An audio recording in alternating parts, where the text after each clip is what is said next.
반갑습니다. 저한테 지금 못 하나가 있습니다. 못. 제가 곰곰이 생각해 봤습니다. 이 못 하나로 일확천금을 노리는 방법이 없나.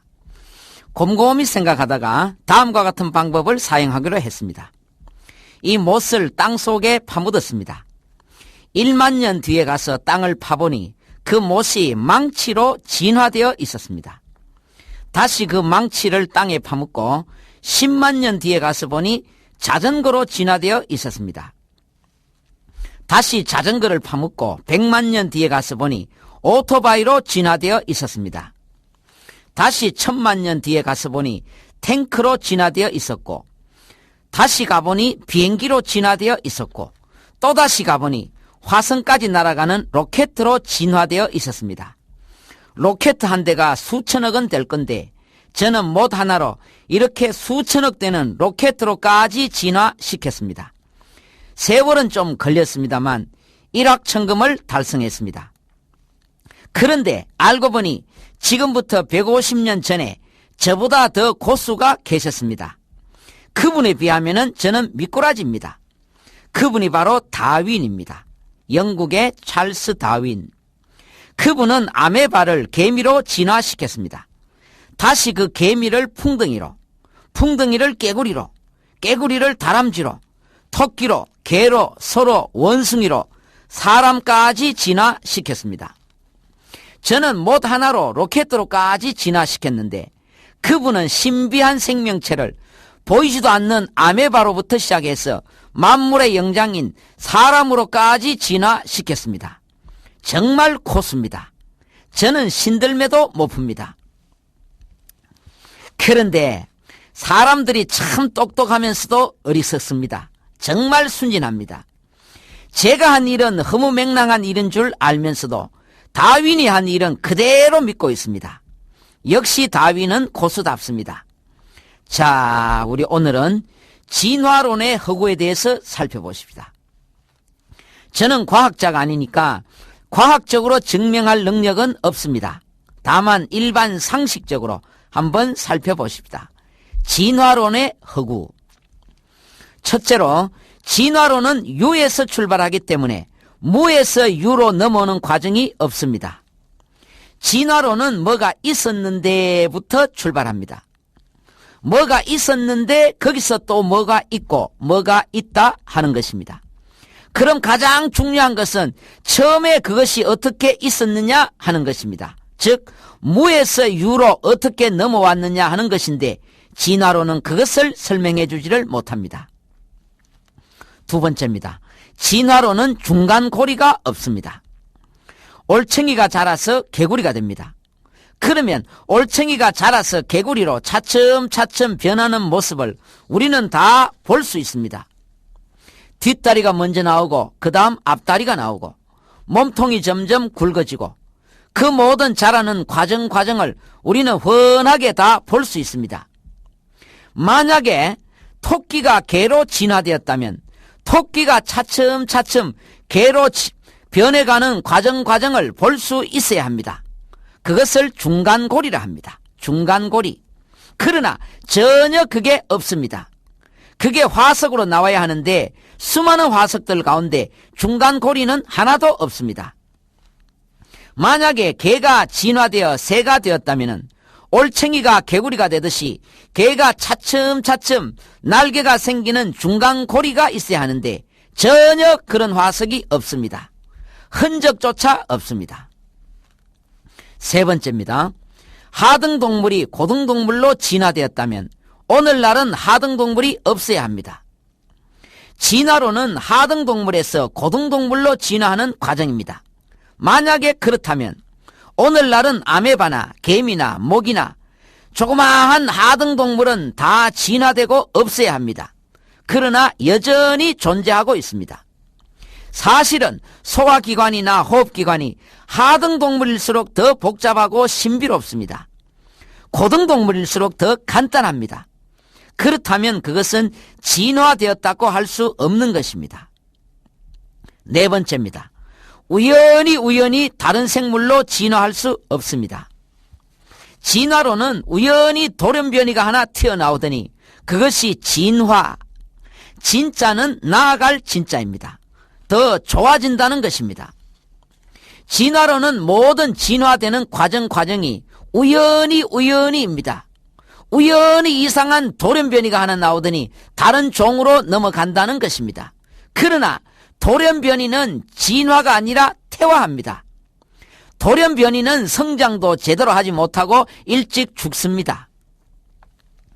어느 산속에 광산이 폭발했습니다. 그 폭발하는 와중에 우연히 시멘트와 돌과 나무가 막 부딪히더니 폭발이 끝나고 나니까 아파트 한 채가 우연히 툭 만들어졌습니다. 어느 큰 인쇄소가 폭발했습니다. 그 와중에 우연히 종이와 활자가 막 부딪히더니 폭발이 끝나고 나니까 큰 백과사전 한 권이 우연히 툭 만들어졌습니다. 이 웃기는 얘기를 누가 믿겠습니까? 그러나 차라리 이걸 믿는 게 낫지. 그 신비한 생명체가 우연히 다른 종으로 넘어간다는 것은 정말 고수답습니다. 5번째입니다. 왜 오늘날은 진화가 일어나지 않는가 하는 것입니다. 물론 진화로는 긴 시간이 필요합니다. 그러나 생물의 종류가 얼마나 많습니까? 그 많은 종 가운데 인류 역사상 아직 한 번도 진화가 일어나지 않았습니다. 아프리카의 수많은 원숭이 가운데 아직 한 번도 사람을 낳은 원숭이는 없습니다. 왜 그런가? 옛날에는 그렇게 진화가 잘 되었는데 왜 오늘날은 진화가 일어나지 않는가? 환경오염이 심해지면 많은 생물들이 멸종합니다. 지금 이 지구상에 있는 생명들 가운데 헤아릴 수 없는 생명체가 이미 멸종했고 지금도 멸종하고 있습니다. 그러나 진화론에서는 멸종이란 단어를 쓰면 안 됩니다. 다시 진화할 때까지 기다리면 되는 것입니다. 그러나 스스럼 없이 멸종이라는 단어를 쓰고 있습니다. 6번째입니다. 왜 원숭이가 인간으로 진화했는가? 원숭이보다 코끼리나 곰이 더 덩치도 크고 고등동물인데 왜 원숭이에서 사람으로 진화했나? 만약에 사람 코가 길쭉했다면 코끼리에서 진화했다 그랬을 것이고 사람 목이 길쭉했다면 기린에서 진화했다 그랬을 것입니다. 사람하고 원숭이는 생김새가 약간 비슷할 뿐이지 전혀 다릅니다. 사람은 손이 둘이고 발이 둘입니다. 그러나 원숭이는 발이 넷입니다. 손은 없습니다. 그 증거가 이렇습니다. 사람은 손가락 뼈대가 하나하나 구분되어 있습니다. 손가락 하나하나를 굽혔다 폈다 할 수 있습니다. 그러나 발가락은 그렇게 안 됩니다. 발가락은 하나하나가 안 되고 전체적으로 굽혔다 폈다 할 수 있습니다. 그러나 원숭이는 네 발 모두 발가락 하나하나를 굽혔다 폈다 할 수 있습니다. 사람은 손가락하고 발가락하고 다르니까 그렇게 다르지만 원숭이는 모두가 발가락이기 때문에 다 같은 것입니다. 이 진화론은 어디까지나 가설입니다. 가설이란 것은 문제를 먼저 풀고 나서 답을 내는 것이 아니라 거꾸로 답부터 먼저 내어놓고 모든 과정을 꿰어 맞추어 들어갑니다. 그것이 가설입니다. 원숭이가 진화해서 사람 됐다 하고 지금 답을 먼저 내었습니다. 그리고는 하나하나 꿰어 맞춥니다. 이미 답이 먼저 나왔기 때문에 이제 계속 원숭이 뼈다귀만 찾아다닙니다. 소뼈다귀나 말뼈다귀는 찾아다닐 필요가 없습니다. 왜 없습니까? 이미 답이 먼저 나왔잖아요. 원숭이가 사람으로 진화했습니다. 이게 답입니다. 그래서 원숭이 뼈다귀를 온갖 억지로 사람한테 짜맞춰 놓은 것, 그것이 바로 진화론입니다. 7번째입니다. 인간이 왜 진화의 마지막인가 하는 것입니다. 왜 인간 다음에 소나 곰으로 진화하지 않는가? 인간이 왜 제일 고등동물인가? 왜 더 이상 진화가 일어나지 않는가? 8번째입니다. 남녀 한 쌍이 원숭이에서 동시대의 사람으로 진화할 수 있는 수학적인 확률은 제로입니다. 이게 무슨 말이냐 하면 진화론은 수억 년, 수십억 년이라는 긴 시간을 배경으로 하고 있습니다. 만약에 인류의 조상 남녀 한 쌍이 원숭이에서 진화했다면 동시대에 진화해서 못 만난다는 것입니다. 남자가 오늘 만약 진화했다면 여자는 1000만 년 뒤에 진화하든지 아니면은 2000만 년 전에 이미 진화해서 죽고 없든지 이게 수학적으로 맞지. 동시대의 남녀가 같이 진화해서 한 쌍이 만나서 인류의 조상이 될 확률은 0.00001%도 없다. 즉 제로다 하는 것입니다. 마지막입니다. 다윈의 제자들이 모여서 회의를 했습니다. 자, 우리 이론으로 그치지 말고 실제로 진화를 시켜보자. 그러자 모두가 동의하며 작업에 들어갔습니다. 그럼 견본을 뭘로 할까? 토끼를 개로 진화시키는 것은 좀 어려울 거야. 개를 또 날개 달린 새로 진화시키는 것도 좀 어려울 거야. 우리 가장 쉬운 걸로 하자. 그들이 가장 쉬운 견본을 잡은 것이 아메바였습니다. 아메바는 가장 하등 동물이고 가장 작으니까 쉽게 진화될 줄 알고 아메바를 선택했습니다. 다윈의 제자들이 아메바를 가지고 수십 년 동안 연구실에서 연구했습니다. 별의별 짓을 다 해봤습니다. 뜨겁게도 해봤다가 찹게도 해봤다가 바람도 불어봤다가 양지 쪽에 뒀다가 그늘에 뒀다가 전기 충격도 해봤다가 자석으로 밀고 당기고도 해봤다가 수십 년 동안 별의별 짓을 다 해봤습니다. 가장 쉽고 가장 빠르게 진화될 줄 알았던 아메바. 그러나 그 중에 한 마리도 개미가 되어서 기어가거나 모기가 되어서 날아가지 않았습니다. 그들이 수십 년 동안 연구해서 내린 결론은 처음부터 아메바였던 그 아메바는 끝까지 아메바이었습니다. 끝내 진화는 일어나지 않았습니다. 흔히들 우리가 이렇게 생각하기 쉽습니다. 토끼하고 개하고 교배를 해서 새끼를 낳으면 토끼도 아니고 개도 아닌 이상한 어떤 것이 나와서 깡충깡충 뛰어가면서 소리는 멍멍하고 내는 그런 이상한 동물이 안 나오겠나 싶어요. 다윈의 제자들이 그 정도 실험 안 해봤겠습니까? 모든 동물들은 다 염색체라는 것이 있습니다.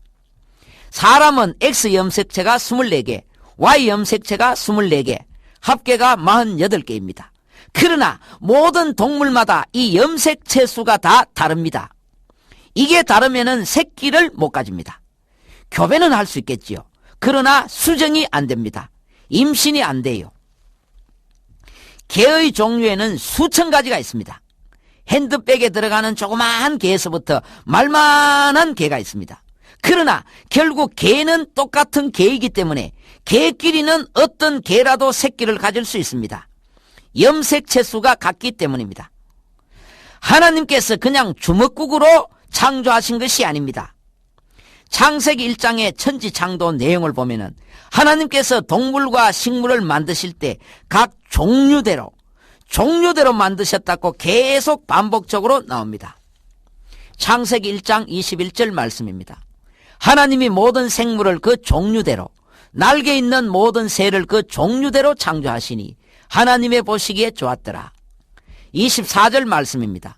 하나님이 가라사대 땅은 그 생물을 그 종류대로 내되 육축과 기는 것과 땅의 짐승을 종류대로 내라 하시고 하나님이 땅의 짐승을 그 종류대로 육축을 그 종류대로 땅에 기는 모든 것을 그 종류대로 만드시니 하나님의 보시기에 좋았더라. 하나님께서 동물을 만드시면서 종류대로란 말씀을 7번 사용하셨고 앞에 11절 말씀에 보면 식물을 창조하실 때도 3번을 사용하셨습니다. 모두 10번을 반복하셨어요. 왜 이렇게 똑같은 말씀을 지루하게 10번이나 반복하셨겠습니까? 이것이 창조 원리입니다. 종류대로. 종은 한 종을 절대로 뛰어넘을 수 없습니다. 같은 종 안에서는 3종이 나옵니다. 그러나 다른 종으로는 절대로 못 넘어갑니다. 그래서 진화는 일어날 수가 없습니다. 태초에 하나님이 천지를 창조하시니라. 성경은 이렇게 시작하고 있습니다. 주님의 높고 위대하심을 내 영혼이 찬양하네. 주님의 높고 위대하심을 내 영혼이 찬양하네.